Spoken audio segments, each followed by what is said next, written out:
Salut à tous, bon j'imagine que c'est surtout les fans de Van Damme qui vont regarder cette vidéo. J'ai eu envie de faire cette vidéo parce que je lisais sur les réseaux sociaux régulièrement les gens qui parlaient des différentes éditions des films de Van Damme qui sont sortis. On parle surtout de ses premiers films, donc première période de carrière. Et donc je me suis dit, voilà, ce serait sympa en ces temps un petit peu oppressants, pour parler de ce qui se passe à l'international, bah voilà, de passer un moment ensemble. Et qu'on regarde donc, qu'on voit peut-être pas tout ce qu'il a fait non plus, même si là j'ai tartiné toute ma collection, tout ce que j'ai de Van Damme, je l'ai mis ici. Mais voilà, de sortir quelques éditions pour faire des petits comparatifs, parler des bonus, de la qualité des masters. Le début, ça a été Karate Tiger, donc. Voilà, Karate Tiger, qui était sorti sur le titre aussi du Tigre Rouge chez nous en France. Donc moi je n'ai pas le DVD français parce que c'est en plein écran 1.33 et qu'il n'y a que la VF. Je sais que beaucoup de fans de Van Damme regardent ces films en VF, moi je les regarde en version originale pour écouter sa voix en fait. Donc là c'est vrai que sur ce Blu-ray allemand, c'est seulement en VO. Ça compte surtout pour la prestation de Van Damme. C'est mine de rien, c'est un film de Corey Yuen. C'était un grand monsieur du cinéma hongkongais. Et c'est vrai que quand on parle de Van Damme qui a travaillé avec les réalisateurs de Hong Kong, on cite toujours, oui, il a commencé par John Woo, ensuite Ringo Lam, ensuite Tsui Hark. En fait non, c'était Corey Yuen et c'était carrément son premier film. Comme il disait après d'ailleurs dans ses interviews, les producteurs se sont fait beaucoup d'argent sur ces films-là, donc les premiers Karate Tiger, Bloodsport, etc. Mais lui, pas beaucoup en fait. Par contre, ça a joué pour monter sa hype et le faire accéder à la gloire qu'on connaît.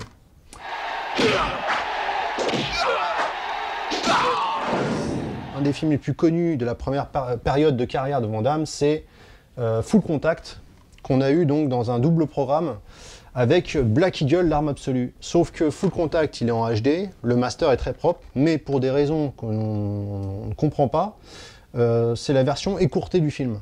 Il manque une dizaine de minutes, c'est très étrange. D'autant qu'il existe des Blu-ray sortis en Espagne et en Italie de Full Contact dans la version longue et avec en plus une version française. La version française complète de l'époque de la cassette et du DVD. Ce qui est donc très étrange. Pour les fans de Full Contact, je conseillerais cette édition-là en fait, qui est l'édition MVD. Donc le film a le titre anglophone, c'est Lionheart. Et c'est une édition qui marche sur les lecteurs zone B, donc ça marche en France, qui est d'ailleurs blindé de bonus. Il y a les deux versions du montage, c'est-à-dire montage cinéma et montage étendu. Et en plus c'est VOST, c'est-à-dire qu'on a les sous-titres français. C'est vraiment une super édition. Et c'est vrai que ça ferait très plaisir de l'avoir sorti en France, par exemple chez ESC avec une VHS Box. Voilà, ça c'est tout à fait un titre qui devrait être en VHS Box, c'est clair. Et d'ailleurs j'en profite parce que donc vous me connaissez peut-être par le biais des bonus que je fais pour les éditions Van Damme de ESC. Donc j'avais parlé de ce film-là dans l'épisode 2 de mon bonus rétrospectif sur la carrière de Van Damme, le point sur sa carrière.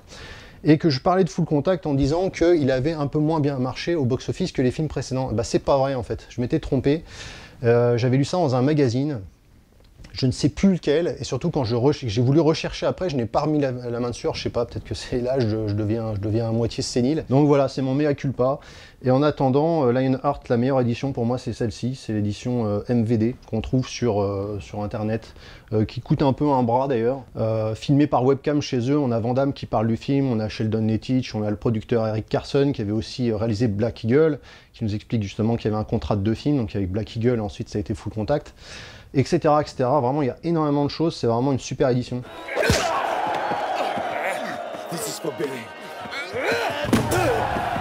Et justement, dans les doubles programmes chez Metropolitan, les doubles Van Damme, ils avaient sorti In Hell et Replicant, qui sont deux des meilleurs films de Van Damme pour moi, et également deux des meilleurs films de Ringo Lam pour moi.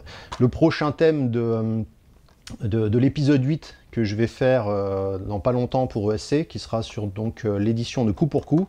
Ça parlera donc au niveau de sa carrière de In Hell et de Replicant. Donc c'est deux collaborations avec Ringo Lam après Risque Maximum. Les 3 films et demi qu'il a fait avec Ringo Lam, puisque il faut savoir que L'Empreinte de la Mort, c'était également un film de Ringo Lam à la base. Il a travaillé 2 semaines dessus, mais qu'il a été renvoyé pour différents artistiques. Mais pour rester sur ces deux-là, donc il y a pas mal de bonus très sympas, notamment les making-of.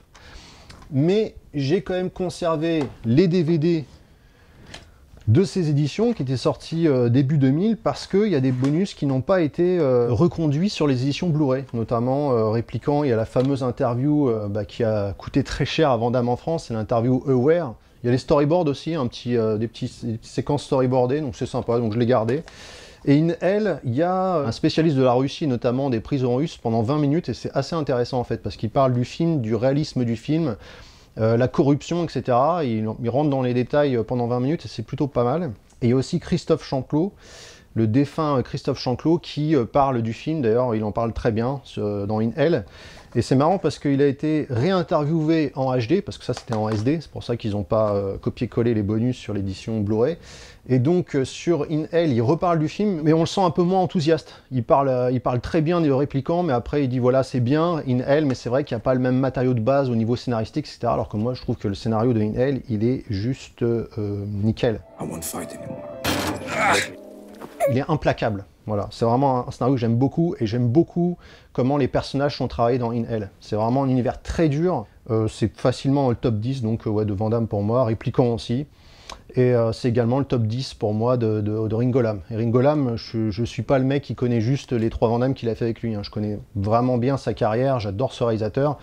Donc c'est subjectif, hein, c'est moi, mais voilà. Donc ça c'était pour In Hell et répliquant. Bloodsport, voilà, le film incontournable de tout fan de Van Damme, même de tout fan d'arts martiaux, j'ai envie de dire, parce que tout le monde, tous les fans de films d'arts martiaux connaissent Bloodsport, même si peut-être ils ne le portent pas au nu. C'est vrai que c'est un film qui fleure bon les années 80, la musique est super, les entraînements, les confrontations, ça fait penser également aux jeux vidéo, type Street Fighter de l'époque, etc. En France, on ne l'a pas en HD, Bloodsport. On ne comprend pas pourquoi, on ne comprend pas ce que fait Warner. Pourquoi est-ce qu'ils retiennent les droits de Bloodsport alors qu'ils n'en font rien du tout? C'est vraiment une question à laquelle on ne trouve aucune réponse. Parce que voilà, c'est le film que tous les fans de Van Damme attendent, en VHS box, avec des bonus, on aimerait bien qu'il y ait Van Damme qui parle du film. C'est sûr, c'est l'Arlésienne. Donc ESC travaille depuis des mois et des mois à acquérir les droits de Bloodsport. C'est très difficile, même je crois qu'à chaque fois qu'ils reviennent pour demander les droits, ils les ont augmentés encore. Bon, c'est assez particulier. Nous on a le DVD Warner de l'époque, hein, c'est encore les boîtes en carton, à moitié carton plastique.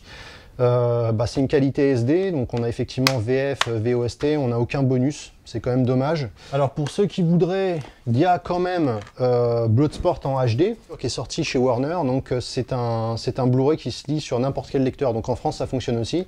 Et donc c'est une édition qui comprend également Time Cop et donc Bloodsport.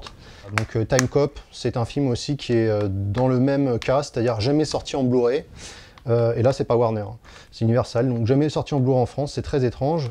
Par contre on a donc le DVD qui était sorti à l'époque, voilà, pour ce film voilà, très connu, qui avait tout cassé au box-office, hein, plus de 100 millions de dollars de recettes à l'époque, c'est énorme. Hein. Faut calculer avec l'inflation, faites le calcul sur internet, il y a des petits logiciels qui permettent de faire ça, vous verrez que les recettes, ça...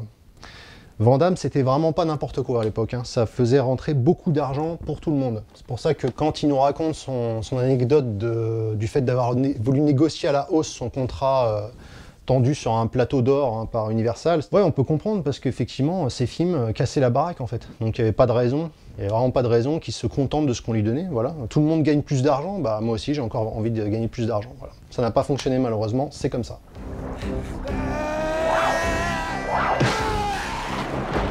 Cyborg, c'est mon film préféré avec Van Damme. C'est ma Madeleine de Proust aussi, je le regardais énormément. Je crois que c'est le Van Damme que j'ai le plus vu. Je regardais avec mes amis à l'époque, on avait 10-11 ans. Pour nous, c'était l'adaptation de Ken le Survivant, un peu officieuse.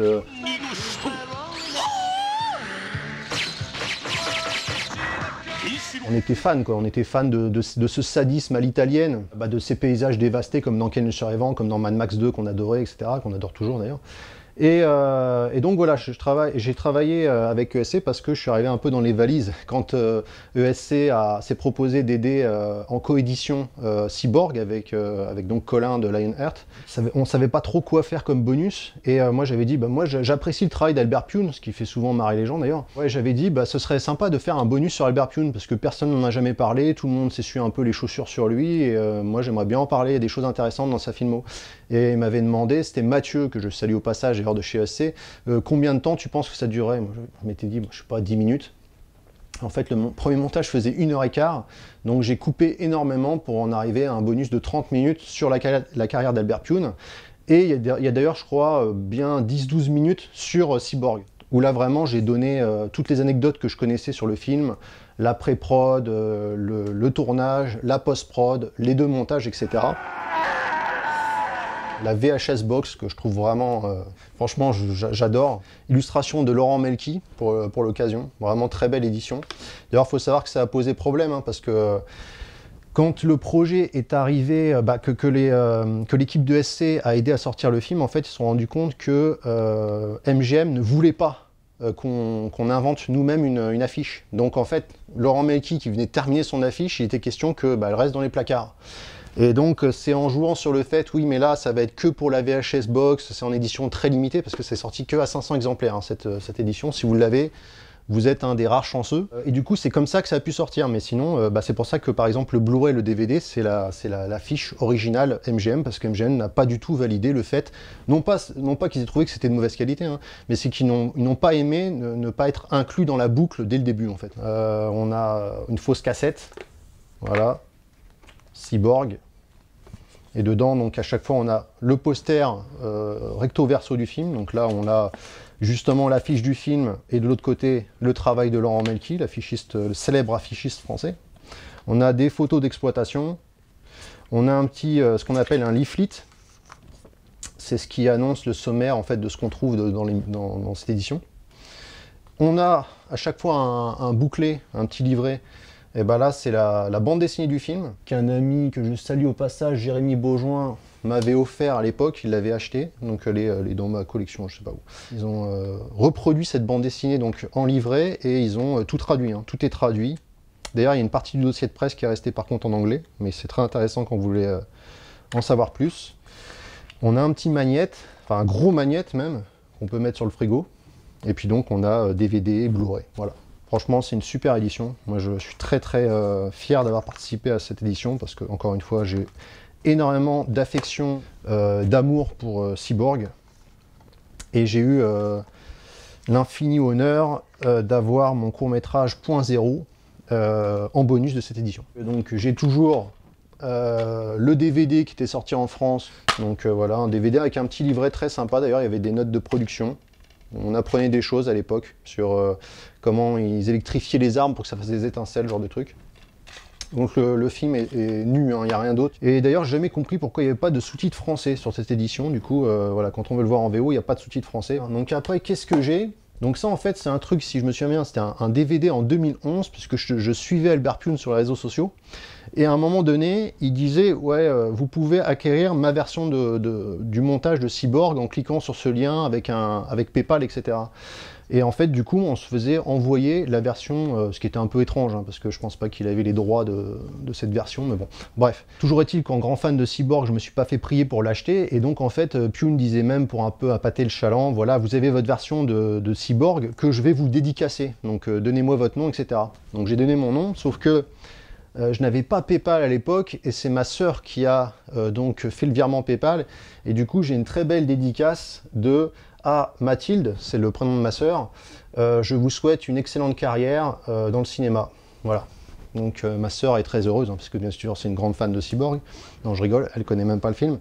Donc voilà, c'est la petite anecdote. Et pourquoi je garde cette édition de Cyborg au-delà de la dédicace? Eh ben, c'est parce qu'en fait, c'est très tordu, mais le director's cut de Pyun l'a vendu aux Allemands, voilà, des éditions Platinum. Donc, moi je m'étais dit super, ça ressort en propre, il y a un commentaire audio, etc. Super. Et bah sauf que c'est pas encore le même montage de director's cut, c'est-à-dire qu'il a encore changé son montage entre les deux versions, c'est pas la même chose. C'est-à-dire que là, dans cette version-là, ça commence sur Van Damme crucifié sur sa croix, avec une voix off qui n'est pas la sienne, se remémorant qu'il a raté sa vie, qu'il veut mourir, il parle du diable, etc. Et là, en fait, dans ce nouveau Director's Cut, ça ne commence pas comme ça. Donc, c'est voilà, c'est deux Director's Cut, c'est ce bon vieil Albert Pyun. Et je garde du coup cette édition-là parce qu'il y a un commentaire audio très intéressant, très instructif de Pyun, où il parle pendant plus de temps que le film. D'ailleurs, du coup, en début de film, ils mettent plein de photos du tournage, etc. pour le faire parler, je crois, 25 minutes de plus. Et on apprend plein de choses. Bah, c'est là que j'avais appris que les yeux bleus de Fender, ça vient de toute sa passion qu'il a pour les western spaghetti, les westerns italiens, donc, dont Il était une fois dans l'Ouest, avec Henry Fonda et ses yeux bleus, donc ça vient clairement de là. Bref, donc je la conserve.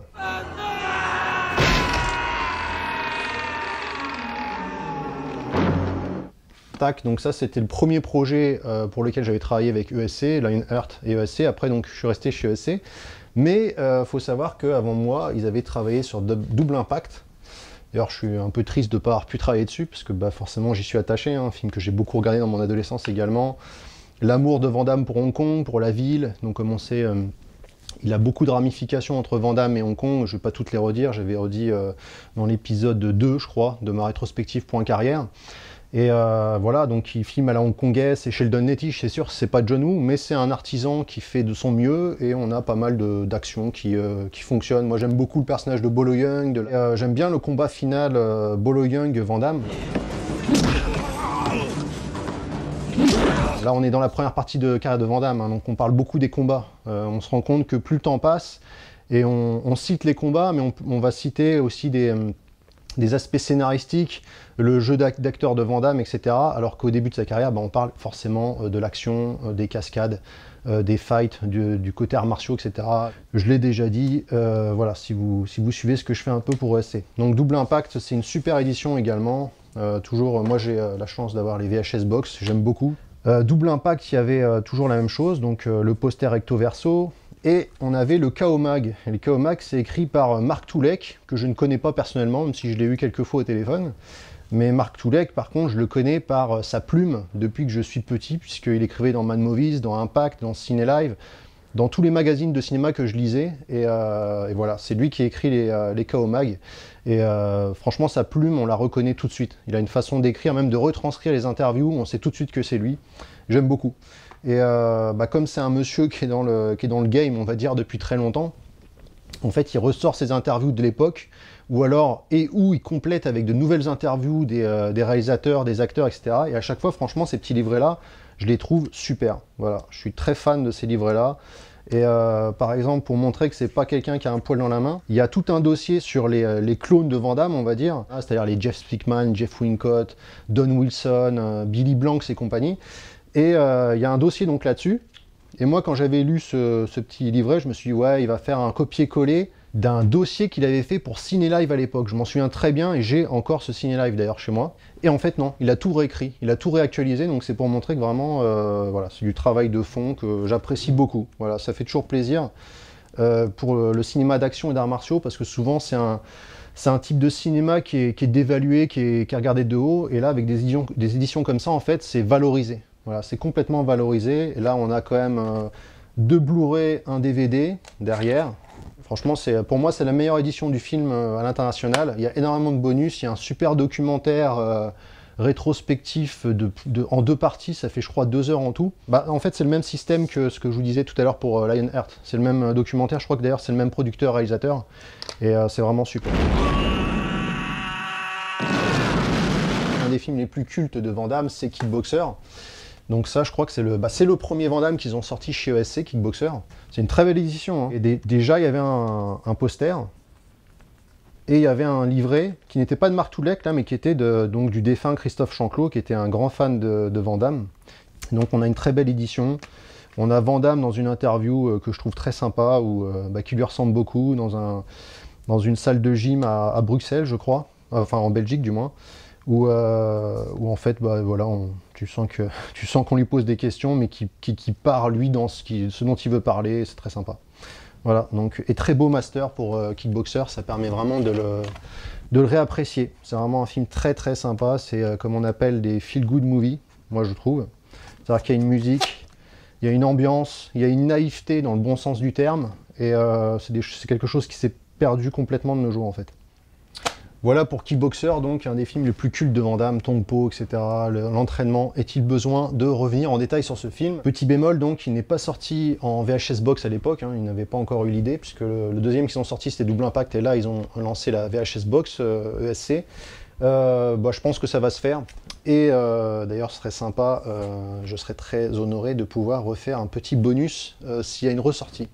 Voilà pour Kickboxer. Retourner au VHS Box, on a Street Fighter. Alors Street Fighter, beaucoup considèrent Street Fighter comme un nanar. C'est une dope, c'est un regardable, etc.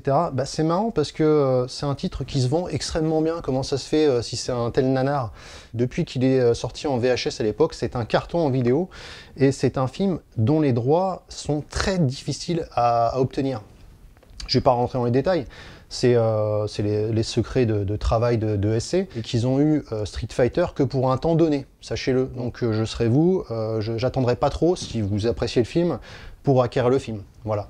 Et donc sur cette édition, j'ai fait 2 bonus. J'ai déjà été interviewé le chef cascadeur et coordinateur de cascade Manu Lanzi, que je connais depuis plus d'une dizaine d'années, qui travaille sur énormément de films en France et qui avait travaillé sur JCVD. Donc voilà, un bonus avec Manu Lanzi, et donc j'ai fait un nouvel épisode sur la carrière de Van Damme, et je parle donc de Street Fighter, et j'ai essayé objectivement de comprendre et d'analyser en fait le début du déclin de la carrière de Van Damme, puisque dans cet épisode-là, je parle aussi de Time Cop, qui a été son plus haut sommet. Street Fighter qui a gagné énormément d'argent, hein, presque autant que Time Cop, si ce n'est même un peu plus à l'international. Et sauf que ça a été le début du déclin, parce que c'est un film qu'il a fait pour le chèque, et c'est comme si le fait d'avoir fait pour la première fois un film juste, enfin surtout pour l'argent, il allait le payer. C'était le cas en fait, le film d'après, Mort subite, ça a commencé à descendre. Donc voilà, moi je l'aime bien ce film-là, je ne trouve pas du tout que ce soit un nanar, je trouve que c'est un film qui est bien écrit dans le sens les dialogues sont drôles, les comédiens sont marrants. Effectivement, il y a eu plein de problèmes sur le tournage.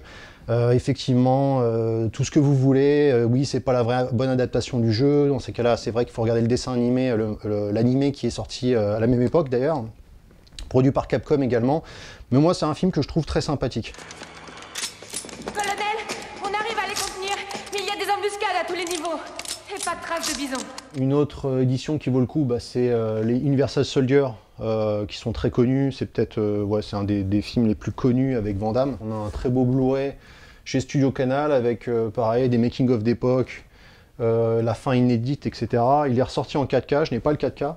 Donc le 3e, Régénération. Là franchement, moi quand j'ai vu ce film-là, j'ai pris une baffe parce que je m'attendais à ce que ce soit moins bien que le 2, mais en fait non, j'ai vraiment pris une claque. C'est de la SF d'action, c'est très dark, il y a une ambiance splineuse.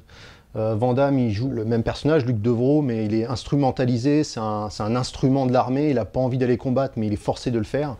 Et les combats, j'aime beaucoup. John Hyams, c'est un réalisateur qui est fan de MMA, comme je le suis d'ailleurs. Il faut savoir qu'à côté des bonus ESC, je fais énormément de reportages, de documentaires, de bandes annonces, etc., de suivi de combattants pro de MMA depuis 2006. Et donc j'aime beaucoup cette discipline, en dehors encore d'autres d'arts martiaux et de sports de combat. Et donc John Hyams, lui, les premiers pas qu'il a fait en audiovisuel, c'était pour faire un documentaire qui s'appelle The Smashing Machine, sur le combattant Mark Kerr, qui est à la retraite depuis très longtemps.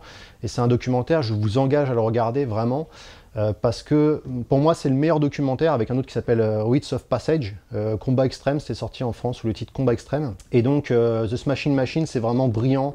John Hyams, il a réussi à s'introduire dans le privé, dans la vie privée de Mark Kerr, mais sans un côté vulgaire, putassier, voyeuriste. C'est vraiment la déchéance d'un grand champion en fait, qui tombe dans le dopage d'ailleurs. À un moment donné, il va chez le médecin lui dit écoute, c'est simple, tu peux continuer à te doper, mais ça va te tuer. Donc, je sais pas, tu as une famille, pense à ça.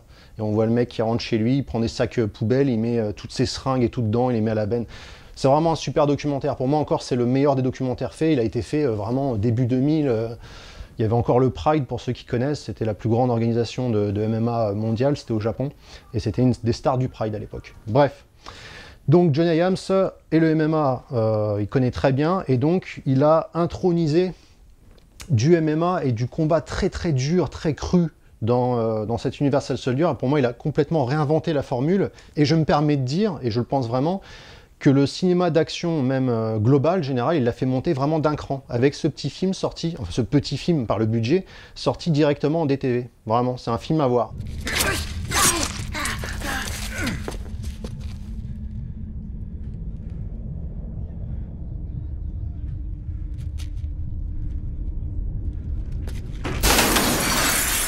Et alors là, on a l'apothéose pour moi du style Hyams, de la rencontre Hyams et Jean-Claude Van Damme, avec le 4e volet.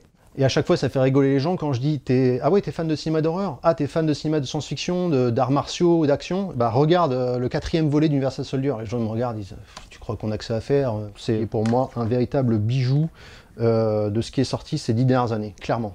On y voit des influences de David Cronenberg, donc le réalisateur Vidéodrome, de La Mouche, et de Scanners. C'est surtout à Scanners que ça fait penser à certains moments. On a du Gaspar Noé aussi, avec l'utilisation d'un style un peu expérimental, avec les stroboscopes, pour faire un stimuli au niveau du spectateur qui soit un peu mal à l'aise. Le sound design, c'est pareil, le sound design qui devient de la musique, qui revient du sound design. On a l'impression vraiment de rentrer dans les méandres des esprits torturés qui peuplent ce film. On a même un style à la Friedkin. On a clairement un style à la Friedkin, un style brut de décoffrage, on a une poursuite en caisse incroyable. Et pourtant, ils avaient vraiment un tout petit budget sur ce film. C'était vraiment un petit budget. Pour moi, c'est un des meilleurs films des années 2010. Donc j'ai la version française sortie chez Wildside, qui est la version non censurée. Faites gaffe parce qu'il y a des versions censurées de ce film-là, c'est quelques secondes, mais ça enlève beaucoup de dureté au film. Donc achetez la version française, c'est la meilleure version puisqu'elle est non censurée. Par contre, il n'y a quasiment pas de bonus. Et c'est pourquoi j'ai aussi le Blu-ray américain, qui lui, du coup, est censuré, ce qui est con, je trouve, de nos jours, de sortir encore des versions censurées de films en DVD, en Blu-ray, je comprends vraiment pas. Mais par contre, il y a un super documentaire en 3 parties qui fait, je crois, 1h20, qui a été... à l'époque, John Hyams, il avait lancé un crowdfunding pour le financer, en fait, ce making-of, parce que c'était un micro-budget, il n'y avait aucune équipe de tournage, et il avait réussi à avoir un peu d'argent et à engager quelqu'un qui a filmé, et je crois que c'est John Hyams qui a monté le making-of, sûrement gratuitement, parce qu'il n'y avait pas de budget. Franchement, c'est injuste parce que John Hyams, c'est un super artisan, c'est un réalisateur à suivre pour moi, on ne lui confie pas de gros budget, mais jetez un œil à ce qu'il fait. Il a aussi fait par exemple un film qui s'appelle Alone, qui se passe dans une forêt, c'est vraiment un super thriller avec 2 personnages seulement, un tueur psychotique et une jeune femme. Et John Hyams, il est extrêmement fort, avec peu de budget, peu de décors, mais en fait il optimise, il arrive à rentrer dans les détails des décors, des accessoires, etc. pour valoriser une scène et créer du suspense.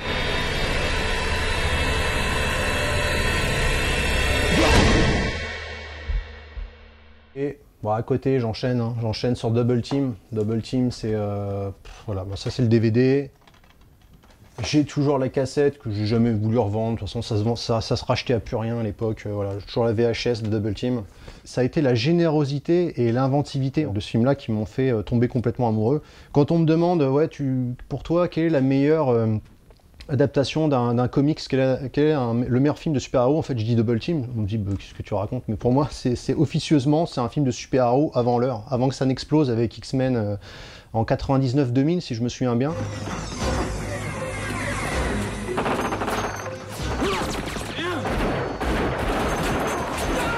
C'était vraiment de la folie et Double Team c'est un film de fou, ça n'arrête pas, c'est une vraie bande dessinée. Pour moi c'est vraiment ça, une adaptation de comics, c'est ça, t'as l'impression d'être dans une bande dessinée de A à Z, ça n'arrête pas, tu passes d'une séquence à l'autre, d'un endroit à l'autre, il y a 100 idées à la seconde. Moi je suis fan du découpage, je suis fan de la scène de la fête foraine.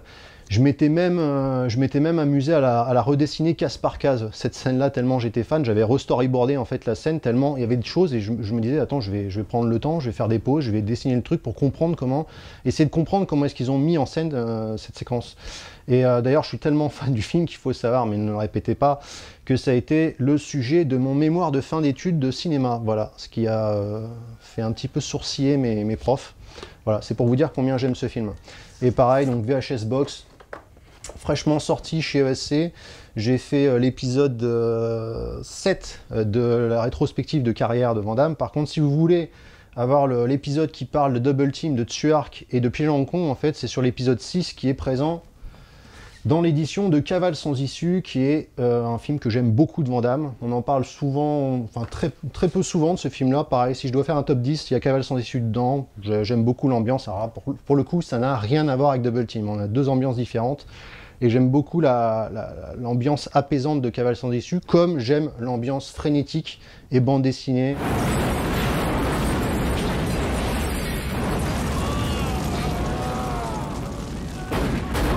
Je suis totalement fan. Et donc on a une super VHS box avec, pareil, on a le poster, on a les photos, on a le leaflet qui donne le programme de ce qu'il y a dans l'édition. On a le bon petit bouclet de Marc Toulek qui avec plein d'infos, plein d'interviews. Et on a un petit goodies Et je trouve ça abusé parce qu'il y a des gens qui se plaignent des goodies, ouais, un pin c'est plus à la mode. Mais je sais que moi je vais pas mettre le pins là, les mecs, hein, personne ne va le faire. Mais c'est quand même sympa d'avoir quelque chose en rapport avec le film qui a été créé et pensé à l'époque. À chaque fois, il faut savoir que l'équipe de SC, je salue leur inventivité parce qu'à chaque fois, bah, eux, ils se retrouvent. Alors, on sort ce film-là, qu'est-ce qu'on sort comme goodies? C'est pas facile, hein. Ils ont un budget limité. Vous doutez bien qu'ils vont pas vous sortir une figurine de 18 cm de Jean-Claude Van Damme en goodies, hein. Ça, c'est pas possible. Donc, moi, j'aime bien le pin, je le trouve très sympa. Tout comme j'avais beaucoup aimé sur l'édition de Piège à Hong Kong. Alors, ça, c'était une idée du graphiste maquettiste Ronan, que je salue au passage. Puisqu'il avait eu l'idée d'une carte postale de Hong Kong, ce que je trouve très sympa en fait, comme si c'était une carte postale de l'époque que Van Damme avait écrite depuis le tournage à Hong Kong et qui nous avait envoyé, voilà, avec un timbre, avec la tête de Van Damme. Je ne m'en lasse jamais de ce film-là, d'ailleurs j'ai également l'édition anglaise qui est sortie il n'y a pas si longtemps, chez 88 Films, avec un petit fourreau sympa. Et je l'ai parce que... Alors c'est le même master, hein, qui est d'ailleurs... Il n'y a pas encore un master vraiment incroyable de Piège à Hong Kong. Par contre, si vous voulez le meilleur, c'est l'édition ESC. Ou celui-ci, c'est le même. Et là, par contre, je l'avais acheté ouais, parce qu'il y avait pas mal de bonus. J'aime ce genre de soin apporté à des éditions, surtout quand les films ont été traînés en la boue à l'époque. Voilà, ça leur redonne leur lettre de noblesse et le mérite. Vraiment, Piège à Hong Kong le mérite largement.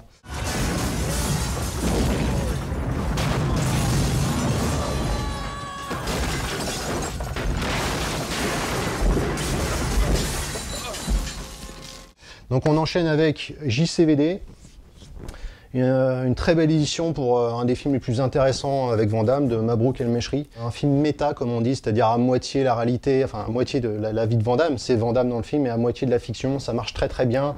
Une idée qu'il a repris avec Jean-Claude Van Johnson, la série Amazon que je trouve très bonne aussi, et qui va reprendre apparemment dans son prochain, et ce qui est annoncé comme dernier film, c'est-à-dire What's My Name, puisqu'il joue Van Damme qui sort d'un coma et qui combat les combattants, enfin les adversaires les plus cultes qu'il ait eu dans sa carrière. On a une très belle édition de chez Gaumont avec des bonus, des scènes coupées. Il y a 2 super documentaires, dont Dans la peau de Jean-Claude Van Damme, qui dure 45 minutes.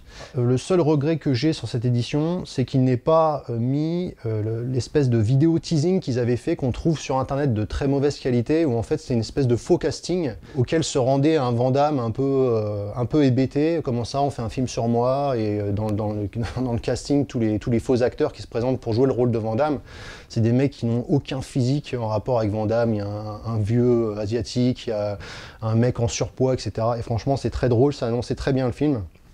C'est un film très drôle, très touchant, c'est un des meilleurs Van Damme. Pareil, si je devais dresser un top 10, il serait carrément dedans. Quand tu dis t'as pas besoin d'un flash quand tu photographies un lapin qui a déjà les yeux rouges. Fous de ma gueule ou quoi? Non, c'est toi qui l'as dit. Bon, écoute, c'est très simple, tu retournes à ta place, là. Même pas tu retournes à ta place, tu t'en vas, je veux plus te voir. Je garde ta photo, ton CV, tes tricard. Tu t'en vas, s'il te plaît. Allez, tu t'en vas. Jean-Claude. Ok. Comment ne pas parler de Chasse à l'homme? Chasse à l'homme, c'est le premier titre que j'ai fait totalement avec ESC, puisqu'avant c'était Cyborg, qui était donc une coédition avec, entre ESC et Lionheart. Là, c'était Chasse à l'homme. Donc, ils m'ont recontacté pour discuter de ce qu'il y avait à faire. C'était Mathieu, que je salue au passage. Et il me demandait, enfin on discutait, quel bonus on pourrait bien faire sur Chasse à l'homme. Il y a apparemment une version différente qui traîne, qui est très difficile à trouver. Qu'est-ce que tu en penses, etc. Et du coup, la version qui traîne, tout le monde l'appelle la Director's Cut, mais en fait c'est une version de travail. C'est-à-dire que c'est la première version que John Woo a sortie avec son monteur, et qui a été proposé en preview, hein, c'est-à-dire devant une audience pour tester justement ce montage, et malheureusement les retours n'étaient pas terribles. Donc c'est là que Universal a flippé un peu, que Van Damme a proposé de remonter le film, avec, je crois, si je ne me trompe pas, Bud Smith quand même. Pour ceux qui ne savent pas, Bud Smith c'est le monteur attitré de William Friedkin, c'est un super monteur. Chasse à l'homme, il est repassé plein de fois devant le comité de censure, etc. Bon, tout ça, je vous en ai parlé dans un des épisodes du Point Carrière sur Van Damme. Et donc tout ça pour dire que j'avais proposé à Mathieu, je me souviens de SC, pourquoi est-ce que vous ne mettriez pas en bonus les chasses du comte Zaroff, puisque c'est l'inspiration première de Chasse à l'homme. Ça s'est pas fait parce qu'en fait c'est un film qui est tombé dans le droit public, si je me trompe pas, mais par contre il n'y a pas de master qui soit de qualité, et pour l'avoir, faut payer comme si tu payais des droits. Donc en gros c'est pas très intéressant, ça ne se serait pas rentabilisé. Par contre, en intervenant, donc moi j'avais dit que je pourrais parler des films de chasse à l'homme parce que moi j'ai jamais trop eu de bonus, aucun d'ailleurs, qui parlait des films de chasse à l'homme. Et Mathieu m'avait proposé de faire un bonus interactif en fait. Alors je sais pas si c'est très clair dans l'esprit des gens, mais en gros, ce bonus-là que j'ai fait sur les films de chasse à l'homme, il est à mettre en même temps que le livret que j'ai coécrit avec Marc Toulek, qui n'est que dans l'édition VHS Box, qui est d'ailleurs maintenant épuisé. C'est-à-dire que je parle de films dont je ne parle pas dans le livret je parle de films dont je ne parle pas dans le bonus, parce que sinon le bonus aurait fait 1h30 en gros. Tellement il y a de films qui traitent de ce sous-genre qui est le film de chasse à l'homme, de traque, etc. Donc on a fait ce bonus-là, et après, pour trouver un autre intervenant, moi je lui avais conseillé Christophe Gans pour parler de John Woo, parce que je savais, en grand lecteur de HK Magazine, et pour avoir suivi la carrière de Christophe Gans, qu'il était un très grand fan de John Woo, qui parle extrêmement bien, c'est quelqu'un d'extrêmement érudit, c'est même pas une, mais plusieurs encyclopédies du cinéma. Et donc voilà, ils sont partis interviewer Christophe Gans, qui a, je trouve, fait un super bonus, très intéressant. Et d'ailleurs, pendant ce bonus de Christophe Gans, eh bien, si vous appuyez sur le pop-up, le menu pop-up, vous verrez qu'il y a un sous-menu de bonus caché. Voilà, cette édition-là, elle est super complète. Il faut savoir que les gens de SC, à chaque fois, ils veulent faire les éditions les plus complètes, les plus généreuses en bonus. Et donc sur toutes les éditions, même Double Impact, Mort Subite, etc., il y a toujours des bonus cachés. Que ce soit les making-of, que ce soit des scènes coupées. Et là, on a vraiment un bonus de taille qui est carrément sous-titré. Je ne sais pas si vous vous rendez compte du travail que ça demande. Donc voilà, très belle édition de Chasse à l'homme. Je suis très fier d'avoir travaillé dessus. J'ai aussi fait donc le premier épisode des points carrière Van Damme, donc, où je fais une introduction, je parle de kickboxer, de cyborg, etc. Mais si vous voulez vraiment savoir tout sur cyborg, c'est sur le bonus qu'il y a sur l'édition de cyborg, logiquement. Et donc voilà, dans cette VHS Box qui est donc maintenant épuisée de nos jours, on a un poster. Franchement, l'affiche, je la trouve vraiment super. Avec la pointe de flèche, tout ça, c'est impeccable. On a le livret KO Mag qui est vraiment bien rempli. Alors c'est pareil, à la base, ce livret-là, il devait faire la moitié des pages qu'il fait à la fin. Pourquoi? Parce qu'il était écrit donc par Marc Toulek, qui a fait un super travail comme d'habitude, avec une interview de John Woo, etc. Et moi, en fait, je venais en deuxième partie de livret pour parler des films de chasse à l'homme. Donc, comme je vous disais, j'avais un corps de texte qui parlait en général des films de chasse à l'homme, que j'avais séparé en 3 sous-genres, c'est-à-dire les dystopies, les films de traque, etc. Et après, je leur avais proposé de faire un focus sur ce qui était pour moi les 12 classiques du genre. Donc, les chasses du comte Zaroff, Predator, The Running Man, etc. Punishment Park. Et ils étaient embêtés, ils m'ont dit c'est très bien ce que tu as fait Arthur, mais le problème c'est que ça déborde et il va falloir couper. Et donc moi ça m'a brisé le cœur parce que j'avais passé du temps dessus, j'avais regardé les films, etc. Et je savais pas quoi couper, j'aurais dit dans ces cas-là on fait pas les focus. Ils m'ont dit ouais mais c'est dommage parce que c'est interactif, on va mettre des QR codes pour que les gens puissent voir les bandes annonces en flashant. Et finalement ils m'ont dit tu sais quoi, c'est pas grave, on éclate notre budget, ça dépasse, mais on va rajouter toutes les pages, change rien, c'est parfait. Voilà, donc moi j'ai trouvé ça nickel, j'ai été très content et ça montre encore une fois qu'ils veulent bien faire. Donc voilà, on a un super livret, je suis très fier d'y avoir participé. On a le set de photos et on a DVD et Blu-ray. Il faut savoir que sur le Blu-ray on a donc 2 versions et sur le DVD on a la version coupée. Voilà, ça fait office d'archive parce que franchement, quand on revoit le film, forcément, on revoit la version non censurée qui était, je crois, issue du laserdisc japonais à la base. Donc voilà, très très belle édition de Chasse à l'homme. Un des films, pareil, que j'ai le plus vu avec Van Damme.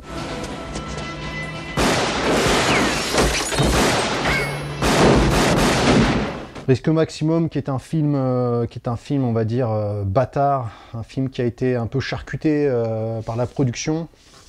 C'est pas vraiment le film que voulait faire Ringo Lam ni Van Damme d'ailleurs, qui quand il a rencontré Ringo Lam, il a rencontré un peu son âme sœur. Ça a été son réalisateur, ça a été celui qui l'a monté de niveau comédien. C'est avec celui-là qu'il a aussi réellement embrassé des thématiques plus sombres, plus introspective sur lui-même, sur sa carrière, la thématique du jumeau qui était là, on va dire, de façon plus légère avant. Là, en fait, elle a vraiment eu un rôle de catharsis avec Ringo Lam, qui d'ailleurs atteindra son point d'orgue dans In Hell, contrairement à ce qu'on pense. Il y a aussi la thématique du jumeau, enfin des doubles, de se voir à différents points de sa vie, de sa carrière, dans In Hell, plus que jamais d'ailleurs. Et dans Risque Maximum, voilà, c'est un film, au niveau de l'action, il est très impressionnant. Il a d'ailleurs été singé, copié, il a servi d'inspiration pour pas mal de longs métrages de studios américains qui ont suivi, comme, pour ne pas les citer, les Jason Bourne, Mémoire dans la peau, etc. Et c'est un film que j'aime beaucoup, mais c'est vrai qu'on en sort un peu frustré parce que quand on connaît Ringo Lam, et encore une fois, je suis un grand fan de son travail, de son œuvre, c'est vrai qu'on sait que ça aurait pu aller plus loin en fait, que ça aurait pu être plus dérangeant vis-à-vis de certains personnages, notamment du personnage de Natasha Estridge, qui là du coup ouais, sert pas à grand chose dans ce montage-là, vis-à-vis de ce qu'ils ont retourné par la suite pour justement aplanir, pour ne pas trop mettre mal à l'aise les spectateurs. Voilà, c'est pas grave, le film a quand même de beaux restes, c'est quand même un film qui ressemble à Ringo Lam sous certains aspects.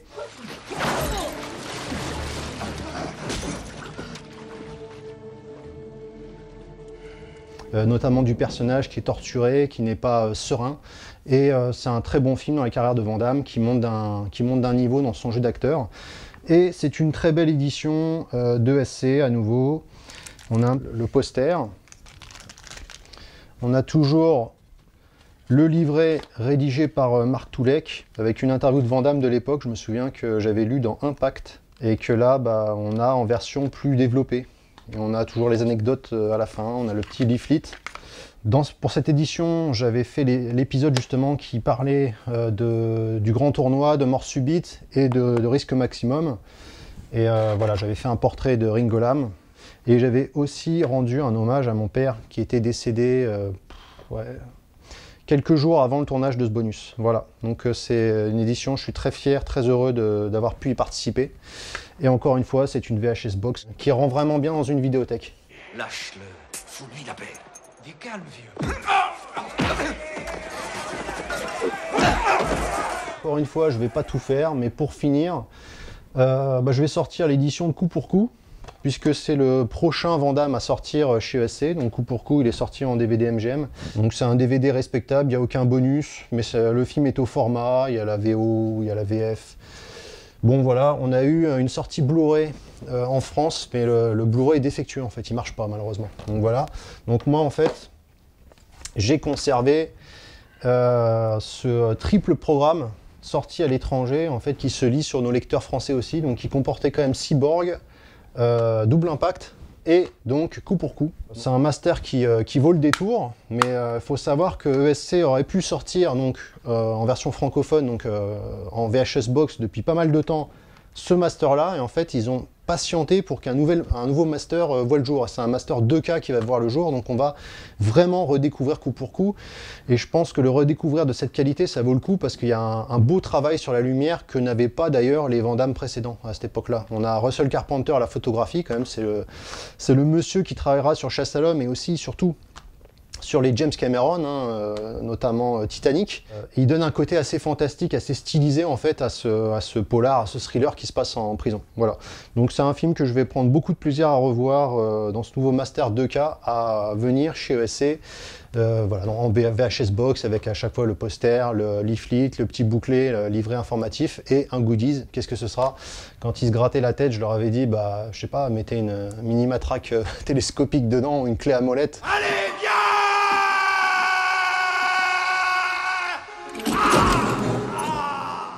Donc voilà, j'ai fait le tour de la collection Van Damme, on va dire. C'est un truc de geek, je sais, mais on aime bien entre fans se parler des éditions, etc., des films qu'on préfère, etc.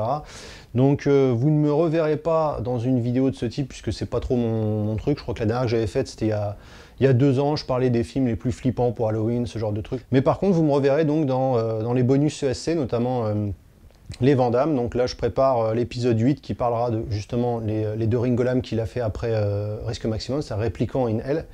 Et voilà, après, si on doit se poser la question, ce qu'on aimerait voir sortir en France, un peu, en tout cas en termes action, qui pourrait coller avec les VHS Box. Moi, je pense à Que la chasse commence. C'est un film que j'aime beaucoup, dont j'avais dont j'avais parlé d'ailleurs dans le livret donc, collector de la VHS Box de Chasse à l'homme. Que la chasse commence. Toi, tu verrais quoi, Raznik? Moi, je penserais éventuellement aux collections Giallo ou policiers italiens de Neo Publishing à l'époque. Ouais, il y a pas mal de pépites qui mériteraient bien. Tu m'étonnes, les fameux Polizio Tecci. Exactement, avec Luc Merenda, Sergio Martino, etc. Les rues de la violence, les brigades volantes et compagnie. Et Lenzi, etc. La rançon de la peur. Ouais, la rançon de la peur, super aussi. Il y a des films très durs. Qui ont pas trop inspiré Van Damme pour le coup, mais qui ont plus inspiré son petit camarade Steven Seagal, je trouve, tu vois, dans les Justice Sauvage. Tu vois, quand tu Nico, Justice Sauvage, ça sent un peu justement les polars méchants des années 70 en Italie qui suivaient les années de plomb, là, les trucs où tu voyais des viols horribles, des excès de violence, les méchants vraiment très très méchants. Et puis des polars qui se passent dans la rue et pas dans des bureaux ni dans des cours de justice, quoi. C'était vraiment dans les caniveaux, dans les poubelles renversées, etc. Ouais, c'est clair. C'est vrai que Justice Sauvage, ça sent le Polizio Tecci des années 70, sauce américaine avec un méchant que tu détestes. Le mec, il a rien pour lui, c'est juste une ordure finie. Il lui manque juste d'abattre un nourrisson et il a coché toutes les cases, le mec. William Forsythe. Exactement, très très bon dans ce rôle de personnage qu'on aime haïr. À Hong Kong, mais tout ce qu'il y aurait à sortir, pour rester avec Ringo Lam, tu aurais la saga On Fire. Tu vois. Je sais comme moi, t'en aimes un de Ringo Lam que les gens souvent ne citent pas, c'est Guerre de l'ombre, avec Danny Lee et Vernon Wells. Très bon défouloir. Ah ouais, très méchant. Extrêmement violent. Ouais, très méchant, très nihiliste, très dur. Et en plus, on l'a eu en France, alors, on salue le travail de Jean-Pierre Duhamel à l'époque, mais il n'avait pas réussi à avoir un master très bon en fait, de ce film-là. C'est vrai que la qualité n'est pas fameuse, donc ce serait vraiment une bonne occasion de ressortir ce film qui en vaut la chandelle. Bref, il y en aurait énormément, des Tsoyark, L'Enfer des armes, moi j'adore ce film-là, tu vois. Il mériterait une sortie Blu-ray, en plus il y a 2 versions différentes. Bref, moi j'attends ces films-là, tu vois. S'ils sortent, je les prends directement, tu vois. Les tueurs de la grande époque, les Ringo Lam, les John Woo, etc. Je saute dessus directement. Et puis les Sens du devoir, pareil, tu vois. Des super films d'action. Donc voilà, il y aurait beaucoup de choses encore à sortir. C'est vrai que le DVD et le Blu-ray, c'est devenu un marché de niche, mais il y a des fans comme toi, comme moi. On s'accroche, on se force pas, hein, on est des fans, on est des cinéphiles, et on serait très content d'avoir ces films-là. Donc voilà, merci d'avoir regardé tout ça, j'espère que ça vous a plu, que ça vous a apporté un peu de légèreté dans ce contexte international assez tendu, et en espérant que ça s'arrange, et voilà, pouvoir parler de notre passion du cinéma d'action, d'arts martiaux, de Van Damme. Voilà, à bientôt, portez-vous bien.